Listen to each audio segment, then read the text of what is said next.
first want to listen to, and that is the historical bit of the disputes between the two ethnic groups in Tororo. What can you share about that historical part? Get ready.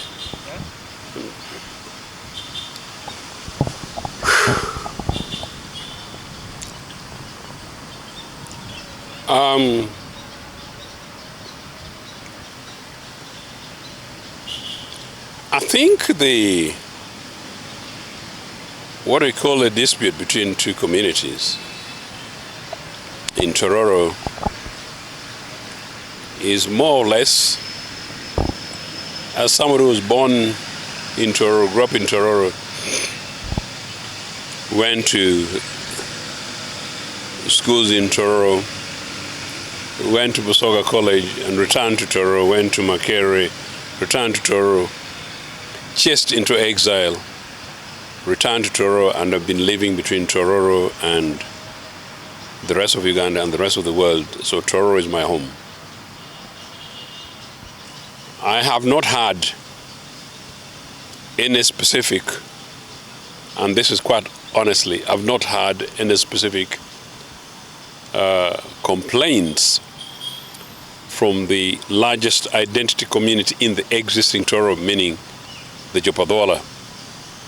That would constitute a difference between Jopadola and any other communities in Tororo. So it's not a dispute between two communities. It started as a grievance by one community, where the minority identity community between two distinct majority communities in Tororo, meaning Jopadola and Jopateso, where the Teso allegedly believed that they are marginalized, or they're marginalized or suppressed by the Jopadola. And so that's when the politics of demographics started.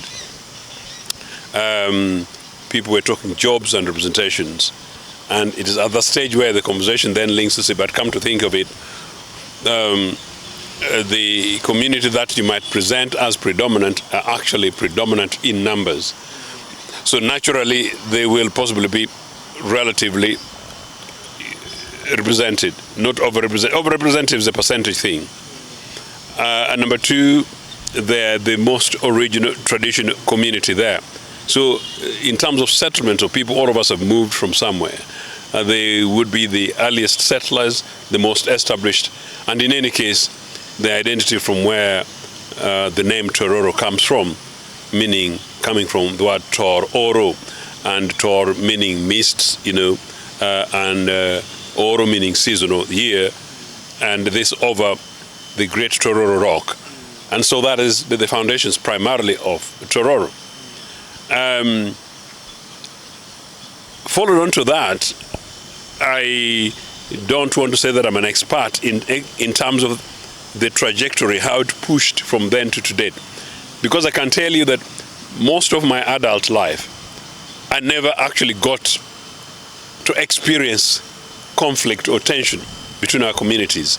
I always refer to my life in Mwiri, where I met this young man Okolong, and Ojamo Okolong. If you're somewhere, please look for me. I hope he's somewhere alive, because a long time ago in Mwiri, he was my little boy.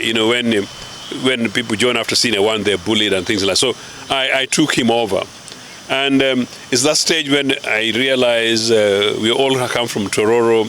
He speaks broken Jopadola, and then turns out, even at that time, I didn't really know, by the way, that kumbe, we have got communities in Tororo which are mixed, and we've got communities in Tororo who are Jumia, and some Jumia, meaning Teso people, who actually speak not only Jopadola, but actually have adopted the name. At that stage, no issue. Returned from my exile with the madness of profilation of districts, and districts built around identities and self-political interests and self-chauvinist interests and self-ignorance of thinking that districts are a panacea to economic problems and challenges. So we end up now with this business that Teso people want their own district. Linked then to that then became, okay, district out of what? That is then when the dispute nearer to the Tororo thing is who owns it, material thing. Who owns Tororo, who controls Tororo. And then amazingly turns out that there was this thing that, well, Tororo, quote, belongs to us, that village belongs to us. And I begin to look, say, now my Nagongera, no wonder, I don't know who was in charge of Nagongera 100 years ago. And if it's my great-grandfather, I know Cheno was buried in Maundu in 1938. And I could easily argue that maybe if you went back possibly 100 years before 1938, I don't know whether they're in Maundu. And you begin, and meaning Maundu of Nagongera. And so where are we? And, what is the relevance of this? And if I know, which is a fact, that apparently there is a Banyarwanda tribe in Uganda, something I'm fundamentally opposed to in principle, because it links to the same issue. Then how do the Banyarwanda become a tribe in Uganda? Is that part of the argument? Are we being simplistic? I take you back to Tororo. No. Tororo is the land of Jopadola. Tororo is the capital of the people of Jopadola. But people of Teso are part of Tororo. They came to Tororo just like we Jopadola came to Tororo. They happen to be the minority community of Tororo. The issue then, which is politically for Ocheno, would be that if the Jopadola are the majority community identity and the indigenous, in quote, community of Tororo, how do you treat the Bateso? How do you treat the Basamia? How do you treat the Bagwere? How do you treat the Bagisu? How do you treat the Banyoli? How, in fact, do you treat Baganda? And in any case, I talked Banyarwanda deliberately. How do you treat Bayindi Asians? Up to recently, we had an Asian member of parliament. Which part of Tororo is of Asian identity and origin? These are specific, absolute political nonsense, irrelevant. Fact is, when you realize or you feel that you're being marginalized as a community, you respond politically. Now, in my opinion, if it was the case that somehow, and I don't dispute it, that somehow Japs were marginalizing Teso people, you raise these things politically, you raise these things legally through rule of law. If I apply for a job, now we are at Uganda Television. I'm calling Uganda Television for a reason, because now I call UTBC because we found it as UPC for information. Opposite us is Crescent Towers, built by Uganda People's Congress, and now a property of Stanbic. I'm not quite sure whether, because Stanbic is down the road, this is no longer Kampala of Uganda, this is no longer Kampala of Buganda, and I'm not quite sure whether the South African whites, and I normally sometimes use the boy element, not in an abusive way, but for historical context, should necessarily then go ahead and lay claim, because we own and control Crescent Towers. Now we want a sub-county called Afrikaans in the heart of Kampala. It is just meaningless. I am going on because I hope it helps Ugandans do understand this thing. No, if you fail to get a job because you think you've been because you've been unfairly treated, you go through the formal complaints process. If it fails, you go through legal processes.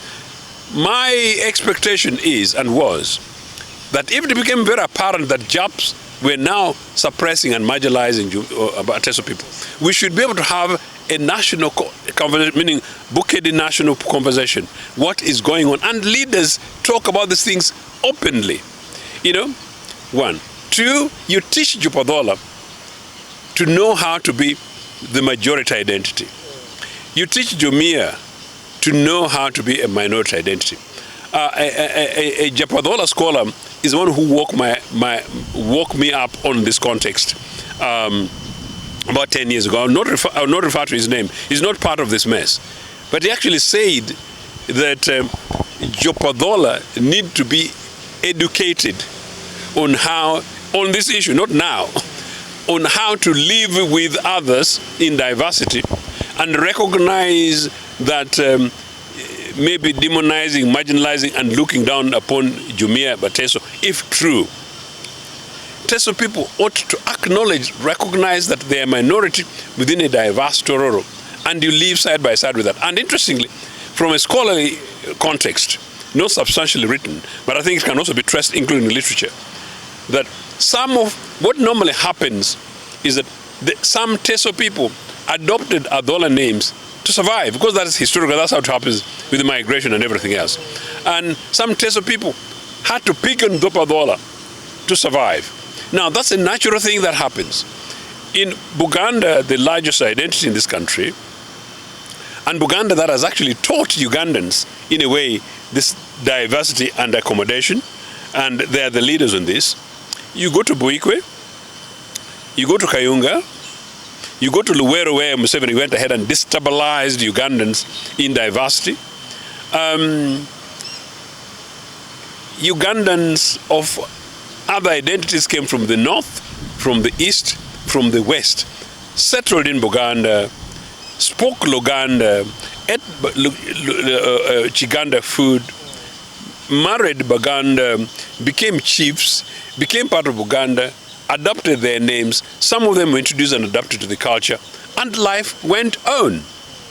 Those guys did not necessarily quote come Buganda per se, but they could choose to become Buganda. I'll tell you an example.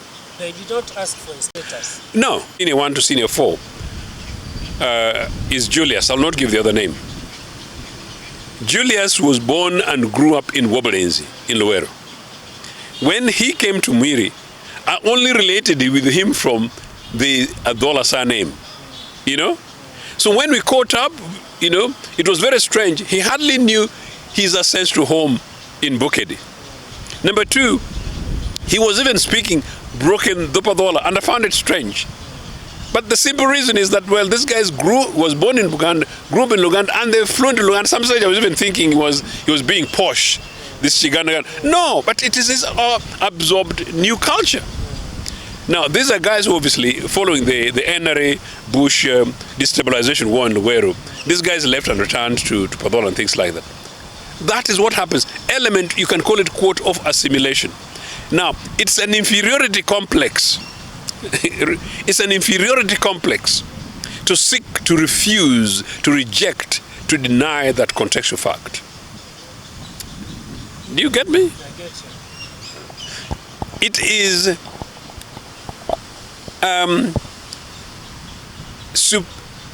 I said inferiority. Yes. I want to emphasize that. Because I also want to tell you that a certain almost uncivilized superiority complex, which is almost imperialist, for a majority identity like Jopadola. Thankfully, I don't have evidence of it. That because you're a majority identity, you walk over others like slave masters. So these things happen around the world. So we come into Buganda, and we do not claim part of Buganda as our own. We do not claim Luganda that, you know, that part of the Chiganda literature was our net contribution. We just live in diversity in Buganda. Globally, and I'm a relatively global citizen, we go around the country, and particularly in this terrible imperialist space called Britain, which occupied Uganda, is my longest place of abode in United Kingdom. The level of diversity, you can call it everything else, is total. We complain about racism and marginalization, which is truly there. But we go there, we speak their language, we eat the chicken and chips. Once in a while, we bring our bo, our matoke, our odi, you know, our aijono, and we drink in the streets of London. And we go and do the jobs, and we get marginalized, and we complain racism. But the truth is, the reality is, that is Britain. But you know, in return, Britain brought in Race Relations Act legislation in 1976 as part of an outcry that white Anglo-Saxon British were marginalizing, which is true, minorities, especially Africans, since the time of slavery. And part of the legislation was to ensure that in terms of service delivery and employment, there was fairness and equity. In fact, amongst my early first jobs before I became a senior officer in local government in Britain, part of the requirements was that in order for you to pass through a job in management, you must pass through what they call equal opportunities question. They must be embedded in that. They're addressing these equality issues. So take us back to Tororo, and you do something like that. Short of that, you're going to say which bridge in Tororo cuts a language that when you cross that bridge, you stop speaking Dopadola. Which bridge crosses, and once you hit there, you don't speak Ateso. Now, if you begin to do it like that, what are we going to do in Buganda? Now, if you're going to do it like that, what about the people whom I know, including, by the way, Geoffrey Ekanya, and I'm calling Geoffrey deliberately. I first met Ekanya in London. He was a youth MP for Eastern. I was even calling him Okeo. All I knew about Geoffrey was that he's an Okeo, meaning his mother is a Japo from my community. You know? And at the time I'm told Geoffrey didn't even know the Ateso. And this tribal thing comes in, and then now I meet some friends of mine in Tororo, and then you speak to them in Dopadola, and they pretend they don't want, because they don't want to be hard to be speaking this other language. What nonsense is that? So, fast forward to where so that's the contextual background. Leaders fail to deal with chauvinism. Leaders fail to deal with the majority issue, which was basically about service delivery. Tororo was the second most industrialized town after Jinja when these NRA guys came to power. Tororo is now a broken society. Most of Tororo, which is being clamored for, is like a slum. Tororo is one of the big districts that existed that has not had a single new road tarmacked new for 40 years under NRA. Those are the issues. Tororo National Hospital is a slum of its own. Recent I've seen the Woolsmith projects. Call them whatever projects. I'm telling you the facts that exist on the ground. Nagongera Road from the town, tarmac retreated from Rubongi Barracks to the main roundabout in Tororo. So tarmac got lost in Tororo town. Tororo District, Nagongera town had 1 mile tarmac as part of our small township at the time. It is dead, it's gone.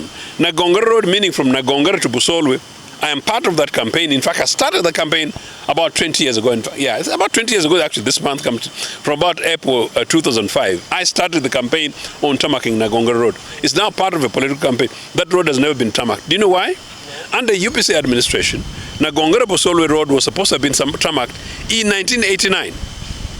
In 1989, as part of the National Rehabilitation Program, the Kachonga Road, which comes from Busolwe to Kachonga, was supposed to have been tarmacked. Under that program, Nagongera Mulanda, Buwesa Mulanda was supposed. They've not been done. 40 years. When Museveni visited Nagongera in 1990, he said the road would be done because it's now 35. Those really are the issues. No new district hospital in the whole of Bukedi, which are now, is it 8 districts? You know, as part of Bukedi. UPC built Busolwe Hospital and expanded health facilities in every sub-country within 8 years. Right now, not a single new one. What is this going to do? So the services question is not about what happens in the White House, which Obote built anyway, meaning the district headquarters. It's not about 20, 30, 40 jobs. It's about thousands of jobs for the people of Tororo and for the people of Bukedi, where somebody from Budaka, who possibly was born in Tororo, will feel that their home is maybe somewhere in Usukuru, more natural in Usukuru than somewhere in Chibuku, because they grew up down there, because that was our old Bukedi. Now, do you chase that person, and what do you call him? Does he or she also stand as a councillor in Tororo? Do they qualify for a job down there? Do we going to begin giving job rations in Tororo? Are we going to begin to say that, well, if you're an accountant who poorly was born in Tororo because you're a Mugisu, yeah, the chief accountant of Tororo district position, you know, is ring-fenced. It can never go to who? can never go to you because you're a Mugisu. Now, if that is the case, is it any wonder that the Bachwezi think they're ruling and the permanent seat is called State House in the Republic of Uganda, and that job belongs to one family, one man and his son and his family? Where do the people of Bukede have a justification to make that argument? They don't. So, going back to because now I wanted to understand who slept on the job, oh yeah, services and so on. But now getting to the solutions and what is on board today, does this bring an end to it? I'll bring you to that. I think I get your context. That the leaders slept on the job, but leadership was dead. Because of leaders and leadership are slightly different concepts, but they're interrelated. If there was a leadership, the grievances of the minority communities, if they existed, would have been seen and addressed. If there was a leadership, the majority communities, if they were taking their roles of leadership irresponsibly, because leadership comes with responsibility. If you're a majority community and if I am a president of Nagongera, it's my responsibility to ensure that the most marginalized in Nagongera, including visitors in Nagongera, including strangers who find themselves in Nagongera, are cushioned and catered for. That did not happen. But I think a missing element to this is that these grievances that moved from being marginalized then went into ownership, thinking that let's claim Tororo so that now we can take charge. That was simplistic, sort of doesn't answer the question. And then thirdly, let's you go your way and we come our way, divide. The people of West Budama and the people of Jupadola, who include Tororo town, never asked for a district. At that stage, the people who are Teso, and I don't really want to demarcate it geographically, because I know people in Tororo County who are 100% Japs, and a good proportion.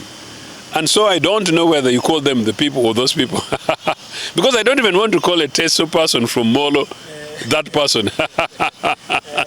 So when the idea that, look, we are marginalized, we want to have our own, after ownership of Tororo sort of argument failed, let's have our own. We want a district. Mukuju, meaning Tororo County, was granted a district way back in 2005, 20 years ago. These guys refused to take a district. Part of the constitutional provision, and you and I were having a conversation before we came on air about the criteria.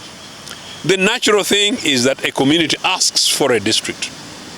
They go through the proper processes, including district council resolutions. They investigate, they invest, they test, and they look at the viabilities and make submissions. So if the people of Tororo County felt they needed a district, they were granted a district in 2005. Why didn't they take it? Why did it take 20 years?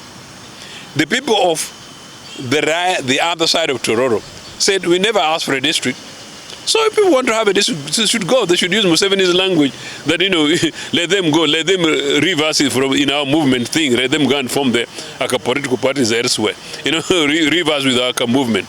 That is the subject you can discuss.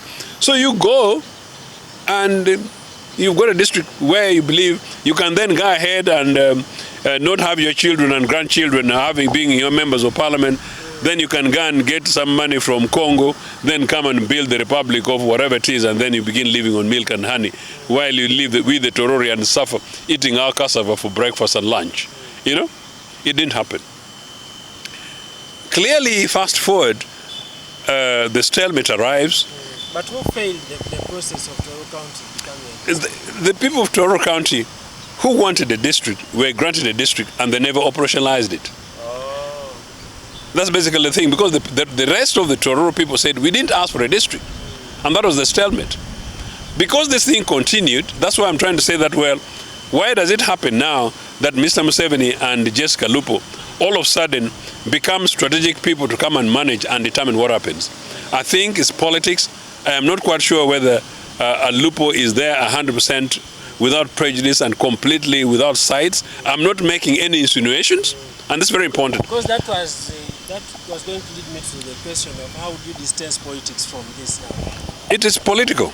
And as I said on this occasion, both in terms of the personalities of Jessica Lupo and Mr. Museveni, and in terms of the timing of this project, and in terms of how then all of a sudden the people of Tororo County, quote, accept a Mukujo district, which they refused 20 years ago, but Tororo town, you give it a city status and you present it as if it's a gift. Yeah? As if it's a gift. That there is something special about Mbarara, there's something special about Jinja, whatever, and not Tororo, the second most industrial town, and Gulu, and Arua. So it's a gift to you guys, so you need to clap for a city. And all of a sudden, you say, we can give you 2 more districts, Mulanda and other. How did that come about? I know that beyond Mr. Museveni's interest, I know that beyond Jessica Lupo's interest, I know that beyond the interest of NRM as a political organization, there are personalities in the broader Tororo, including both East and West, who then benefit from these creations because they want jobs. I know in West Budama, there are people who believed that they would benefit from further breakup because they would get constituencies for themselves, and both parliamentary and otherwise. And I also know people who thought in creating those constituencies, they'll be running away from their potential opponents within NRA and NRM. I know that happened when West Budama North, my parliamentary constituency, was broken. I know that there are people who deliberately sought to do that because they wanted to carve themselves away from Joseph Ochieno, in that simplistic. And I also know people who did so because they thought the carving would give certain individuals a strategic advantage. This is playing madness and criminality with the lives of the people of Tororo. In particular, is criminality and madness playing with the lives of the people of Bukede, the most cosmopolitan sub-region in the country, only followed by Luwero at the time. You now turn it into a colonial thing for sweets. But number 2 is almost criminality and madness on the people of the Republic of Uganda, because one, it's got resource implications, because all these things come with the burden of responsibility from central government, operationalizing and maintaining these agencies.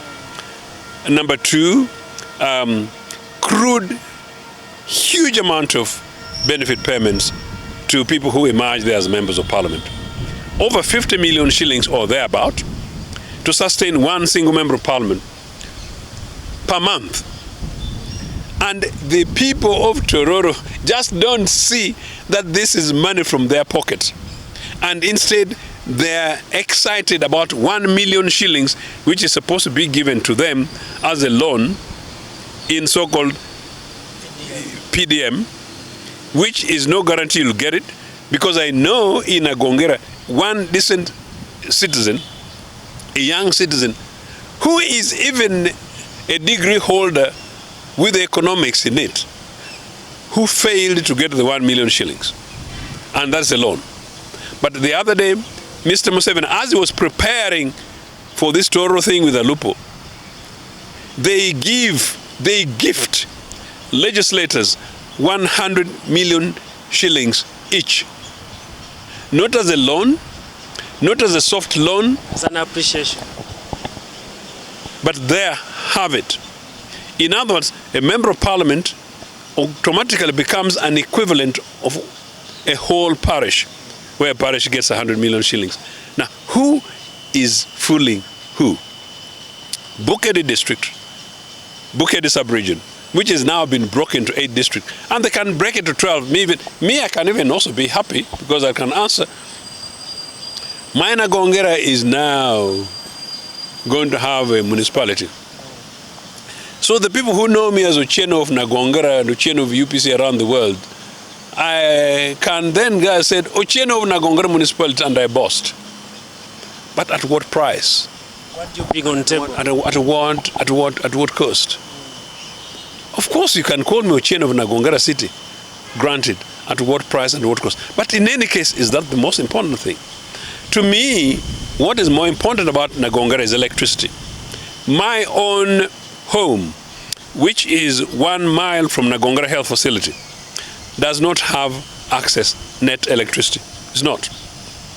Can I repeat that? No, it's okay. Nagongara, my home, 3 weeks ago, we buried a 6-year-old boy who died from cerebral malaria. Can I repeat that? A 6-year-old boy from Mahanga Primary School died because of cerebral malaria. His grandfather confirmed while praising health workers who made huge amount of attempts to save this boy that there was no medicine in Nagongara, no medicine in Tororo. Even one of the doctors, to their credit, tried to try and establish if he could get medicine from Bale at his own cost, and they failed. That boy died. Who takes responsibility?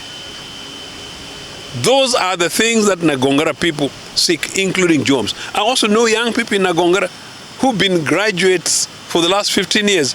Graduates not for free, like for me I studied and for free, meaning at public money, but graduates whose parents sometimes sold cows and land to take them to school. Those are the fundamental issues. Do we need these districts and these breakages? If they're administrative, fine. Can we afford them? Are they essentials? I'm not sure. But what were the underlying issues? The underlying issues is politics, meaning somebody in State House is using and manipulating Ugandans by breaking Budaka, breaking Tororo, breaking Busia. I'm told even Busia, which is equivalent of one sub-county, is being divided into districts. These are the debates and conversations we need to be having. And the average Ugandans, particularly you guys in the Fourth Estate, need to tell people that services to the people is not through districts. Central government of independence provided us with 20-something districts, and they created economic miracles in the 60s in this country. Those economic miracles are completely lost and absent in the last 40. Do you think the president was compelled? Because when I listen to his speech, he also questions why not prioritize services than status, district status, city status, what. He even brought examples of Ankole, he brought examples of from the Bible and so on. So, was he compelled? No, it's his game. He's the number one person responsible for this mess. I said he's the one who broke up Bukedi. He's the one who broke up Tororo. He's the one who created the economic disparities. He's the one who caused the division of Bachwezi versus the other. He's the one who made the people begin to scramble for one loaf of bread, over 10, when a loaf of bread used to be shared between 2 people. He's the one absolutely responsible. And as I said, he's the one who did the timing, and so hence the timing that serves him. He is the net beneficiary of this, where now we are discussing district rather than Nagongara Road. There's a campaign for Nagongara Road, as I told you, where we said no Nagongara Road, no voting for NRA. But now we are discussing sentiments of a particular community, particular identity. And I'm saying we can have these districts until cows come home.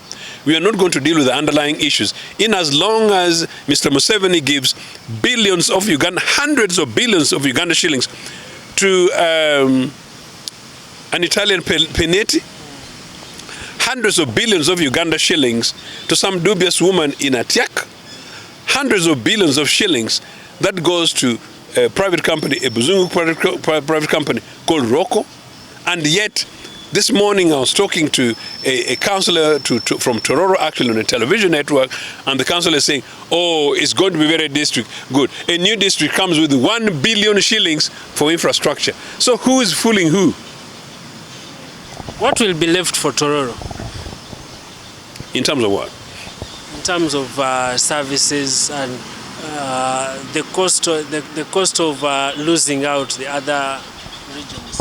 I'm not sure whether you can say losing out is a cost.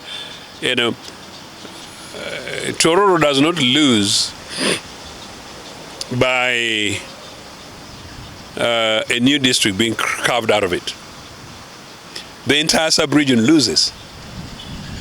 So there are some people in Bunyole who thought, well, you break away from Tororo and then you form, this is my point, and then you form a Butaleja district. Nothing has changed in Tororo. And nothing has changed in Butaleja. Butaleja has the only hospital UPC built. Busolwe. Butaleja has got no new road. In any case, I'm the one campaigning. Not even their MPs, by the way. Of course, they've joined in. They will say they do. They talk about it nicely. And when they go to Mr. Museveni, they kneel. Mzee, you know our people and you are voters and they will vote you 99%. Whatever. Give us this road. Okay, then when I come to Tororo, I'll tell them that well is the next budget. Living. So really, no. I don't think Tororo is in any better. Or Tororo is... But clearly Tororo is in a wafawa situation. Because it's Mr. Museveni's economics that talks back to markets. And I think it's an important point. Mr. Museveni says talk markets. Unity of African peoples means that we've got more numbers, we're a much more open market. Dividing us into tiny little entities does not apply to Mr. Museveni's economics. But Museveni's economics of markets is only convenient when it refers to Rwanda and Congo and South Sudan, and that is when he's involved. And it's about business for themselves. Finally, when Mukuju... So now,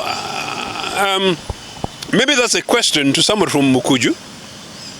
Maybe that's a question to Geoffrey Kanya, who nearly wanted to commit suicide here. Ujame Geoffrey. In Jesus' name, I don't believe in suicide. In our national parliament. Maybe that's or to the other guy who wanted to do the rat. You know?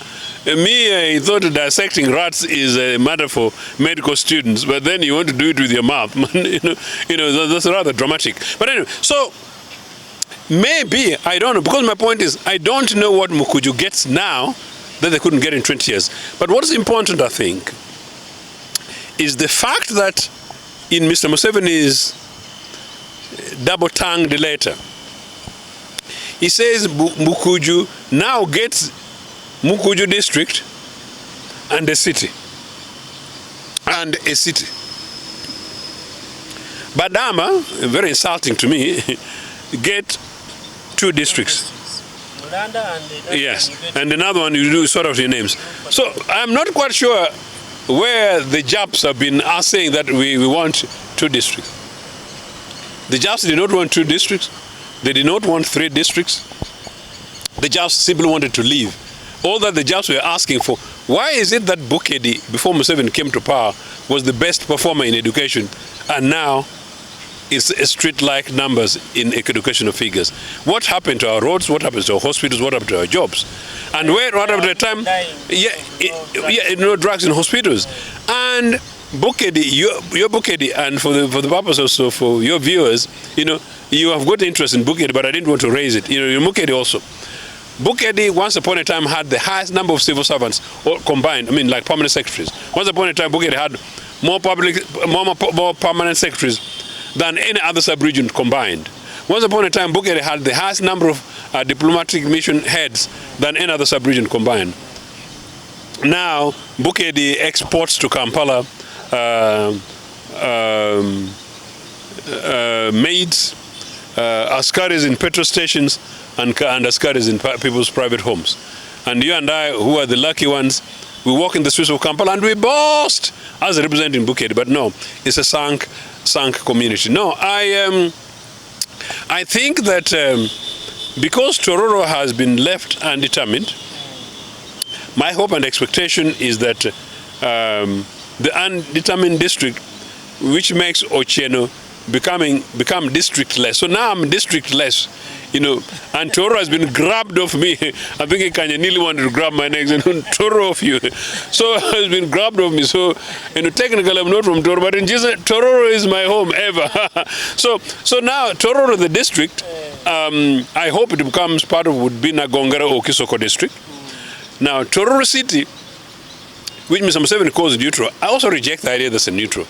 Tororo is our home. The Padola, the majority community in Tororo, we can't own it. It's part of us, part of our heritage. Let it be part of the heritage of all the people of Bukedi, including Bateso, Banyoli, Bagwere, and home. And in any case, a future UPC government, it's important. A future UPC government will review local government unit administrations. And that review must take us to a direction in which We look at focus in terms of delivering public services, accountability of public servants, the engagement of the ordinary citizens, their best interests, and as I said, linked to their services, rather than geographical locations and demarcations. So therefore, these districts, whatever you call them names, will be things that we shall be reviewing in the future, because we want to bring together more of our people in diversity, in the local interest, than politicizing positions which are caveated for political interest and long-term. That is not the Republic of Uganda that we stood for. Then this also comes at a time when there are people who are saying the size of parliament is very big and exaggerated and needs to be cut down. But now we are creating more districts. That means instead we are going to see more MPs. I was telling you about public debt, and I don't know whether it was you, because I've been talking to a number of programs on this. Uganda's public debt is just out of control. Over 97 trillion.